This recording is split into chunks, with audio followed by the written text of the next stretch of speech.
শুভ সকাল সব বন্ধুদের। এতক্ষণে রাস্তার দুধারে চা বাগান দেখে তোমরা বুঝেই গেছো যে আমরা কোথায় যাচ্ছি। আর ওই দেখো না, চা বাগানের মাঝখান দিয়ে আমি একটা রিলস বানিয়ে নিলাম।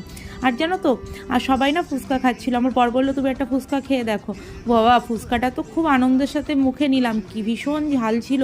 আমার বর বলছে আরেকটা খাবে, আমি বলছি না, আমি আর খেতে পারবো না ফুচকা। আর জানো তো, যত পাহাড়ের দিকে যাচ্ছি, আরও উঁচুর দিকে, খুব ভালো লাগছিল। এ এক যেন আলাদা অনুভূতি। আর সত্যি পাহাড়ের যে চারিদিকে এত দারুণ ভিউ, মানে কোনটা ছেড়ে আমি কোনটা ভিডিও করব বুঝেই উঠতে পারছি না। খুব যেন ভালো লাগছে। আর মনটা, সবাই মিলে একসাথে যাওয়ার আনন্দটাও না ভীষণ আলাদা। আর নিজেদের গাড়ি করে যাচ্ছি, সেখানে দাঁড়াচ্ছি। ওই দেখো রাস্তার ধারে একটা জায়গায় দাঁড়িয়ে পড়লাম। আর ওই দেখো প্রিয়া বাচ্চাদেরকে নিয়েছে। আমি বললাম যে আমি ভিডিওটা করি। আর খুব ভালো লাগছিল জানো তো।